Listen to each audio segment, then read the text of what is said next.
O governo federal brasileiro aí cortou cerca de 4,3 bilhões de reais do Ministério da Defesa. E desse total, né, 1,5 bilhões saiu diretamente do Exército Brasileiro. Isso é muito preocupante, pessoal. E o resultado prático disso aí já foi a suspensão, né, de algumas operações de combate ao crime organizado em mais de 16 mil quilômetros aí de fronteira terrestre. E, claro, né, não estou aqui falando de um projeto futuro, coisa assim. Na verdade, estou falando aí de operações reais, né, que já estavam acontecendo e que tinham um resultado já concreto. Então, foram paralisadas, né, por falta de dinheiro. Então, na minha opinião sobre isso aqui, pessoal, eu tenho que ser bem direto, né? O Brasil tem um problema real de segurança nacional, principalmente com relação a endividamento e a paralisação de operações que não deveriam parar de maneira alguma, né? Então é bem complicado e hoje a gente vai entrar nesse assunto aqui no canal, tá? Antes de começarmos, eu pedi a todos se inscrevam abaixo aqui no canal, deixem um like de vocês e também ativem o sino para receber os próximos conteúdos aqui do canal, pessoal. Eu me chamo Léo David e, como vocês bem já sabem, estão no Esfera Militar. O contingenciamento no Ministério da Defesa não é uma novidade. Governos de diferentes espectros políticos, né, repetiram esse padrão nas últimas décadas. Basicamente, eles tratam a defesa como uma variável de ajuste fiscal quando o orçamento aperta. Mas o corte atual tem uma dimensão que vai além do histórico, né, recente. Os 4,3 bilhões contingenciados em 2026 atingiram diretamente a capacidade operacional das Forças Armadas no curto prazo. Não apenas, né, em programas de longo prazo, né, como modernização de alguns equipamentos, mas afetaram diretamente as missões que já estavam em andamento. O patrulhamento rotineiro aparentemente continua, mas as grandes operações, pessoal, de inteligência e choque, por exemplo, aquelas que realmente exigem a logística, deslocamento de tropas, né, equipamentos mais específicos e também uma coordenação com outros órgãos, basicamente foram suspensas. Mas para você entender o tamanho do problema, deixa eu te dar um número aqui concreto, tá? Só em 2026, antes desse freio aí, vamos dizer assim, financeiro, né? A Operação Ágata havia apreendido mais de 15 toneladas de drogas na fronteira terrestre aqui do Brasil. 15 toneladas em meses, né? Então, assim, a Operação Ágata é uma das principais, se não a principal, né, ação do Exército em conjunto com a Polícia Federal, né? E também outros órgãos, né, para combater o tráfico de drogas, o garimpo ilegal, né? O contrabando e tudo mais, né? Então, quando você suspende esse tipo de operação aqui no Brasil, é, esse mercado não para, né? Não para de cruzar a fronteira. Então, o garimpo ilegal não para, o contrabando não para. Então, é uma coisa muito preocupante, pessoal. É até difícil falar em, por exemplo, soberania nacional nesse caso aqui, né? Fica muito complicado. A fronteira terrestre brasileira tem 16 mil quilômetros de extensão.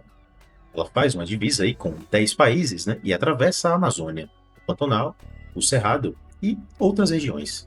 É uma das regiões aí mais estratégicas e, ao mesmo tempo, mais vulnerável, né, do nosso território aqui nacional. Por essa extensão, né, passam não apenas mercadorias ilegais, mas recursos naturais contrabandeados, né, minérios críticos extraídos ilegalmente, e em alguns trechos também, né, a influência direta de organizações criminosas, né, transnacionais que operam ali em múltiplos países simultaneamente. Manter a presença militar efetiva nessa faixa não é um exercício da força, vamos dizer assim, tá? É uma condição mínima para que o Estado exista de fato naquelas regiões. Sem uma verba para as operações, essa presença encolhe. E o espaço que o Estado deixa não fica vazio por muito tempo. Nem o espaço que o Estado deixa, na verdade, fica vazio. Mas agora eu quero colocar esse problema também aqui em um contexto internacional. Porque é aí que meio que a contradição fica mais evidente, pessoal. Enquanto o Brasil é, corta o orçamento da defesa, o mundo inteiro está caminhando na direção oposta, basicamente, tá? O Japão, por exemplo, né, abandonou décadas aí de pacifismo, né, constitucional que eles tinham e dobraram o orçamento de defesa. A Alemanha mesmo, né, que, poxa, depois de 80 anos aí, evitando qualquer, vamos dizer assim, expansão militar relevante, né, eles não queriam muito focar nessa área e tudo mais, aprovou aí o maior investimento em Forças Armadas desde a Segunda Guerra Mundial, né, e a Polônia, né, e os países nórdicos bateram recordes aí, históricos de gastos militares. Então, assim, esses países não estão em guerra, assim como o Brasil, mas entenderam que a defesa e a dissuasão não podem ser negociadas, não podem ser deixadas de lado, né? E dissuasão é o que evita, por exemplo, que você precise usar força, né? O Brasil está na contramão, aparentemente, disso aí. E o mundo está observando isso, falando, caramba, É assim que o Brasil vai reagir nessa situação?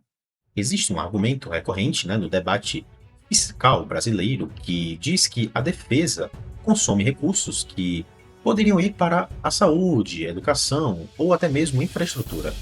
É um argumento que parece racional, né, em primeiro momento, mas acaba ignorando o custo real de não investir em uma segurança de fronteira. Cada tonelada de droga, por exemplo, que entra pelo norte do país, alimenta redes de distribuição que chegam a periferias, né, de grandes cidades, né, e tudo mais. Então, cada operação, né, de garimpo ilegal, por exemplo, que não é fiscalizada, destrói rios, expulsa comunidades e contamina toda uma cadeia alimentar, né, de regiões inteiras. Cada avanço do crime organizado, né, em municípios de fronteira cria um problema de segurança pública e os estados locais não têm uma capacidade de resolver sozinhos.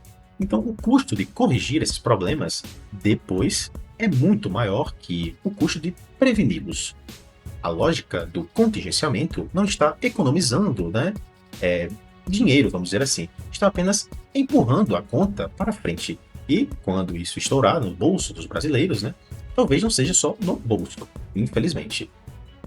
Outro ponto nisso tudo aqui que eu considero bem crítico, pessoal, é que quase nunca e que quase eu não vejo quase ninguém falando, né, sobre isso com relação a essa discussão aqui. Investir em defesa no Brasil não é se preparar para uma guerra convencional, né, com um vizinho, por exemplo. Isso não existe, pessoal. A gente não tem esse contexto hoje. Não é sobre tanques ou mísseis em primeiro lugar.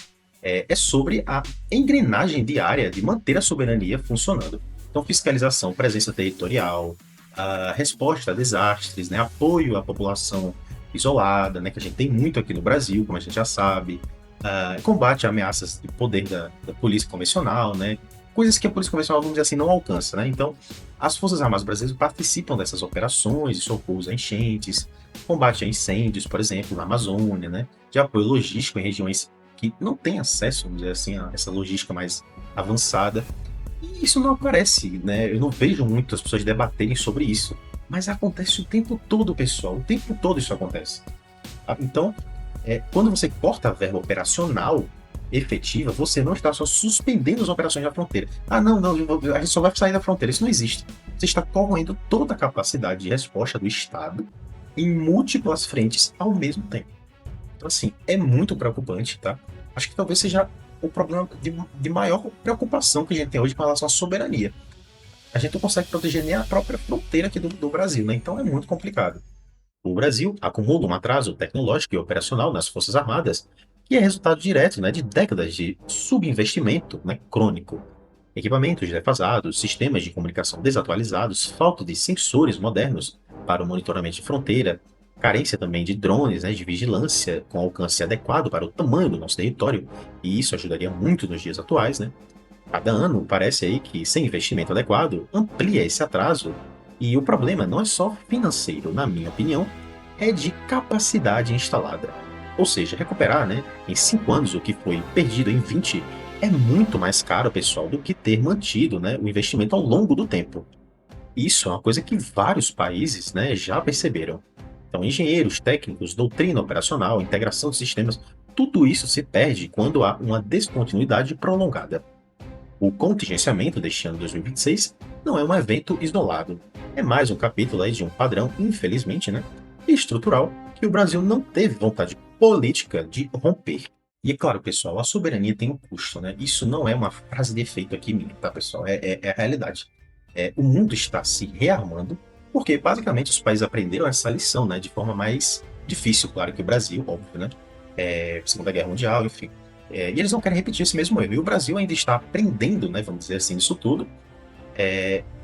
E, infelizmente, né, o contingenciamento aí de 4,3 bilhões em 2026 é mais um capítulo que parece que está passando por essa aprendizagem lenta e cara, né? Infelizmente. Então, a pergunta que eu deixo para vocês hoje, como eu deixo em todo final de vídeo aqui do canal, é uma pergunta mais difícil nesse caso. Quanto vai custar para o Brasil precisar pagar essa conta de uma só vez, né? Em uma crise, em uma emergência, depois de anos de descaso, quanto vai custar? Porque certamente vai vir, né? Então, deixe sua opinião abaixo aqui nos comentários, com muito respeito, pessoal. Vou pedir a todos muito respeito nesse vídeo, que é um vídeo mais sério, né, aqui do canal. Não é um vídeo tão técnico, então vou pedir muito respeito e também Deixem comentários, eu vou ler todos os comentários de vocês, eu respondo lá, dou uma curtidazinha, quem pedir, tá, pessoal? Então pode comentar abaixo e... Mas, pessoal, espero que tenham gostado aqui da minha análise, né? E até o próximo vídeo.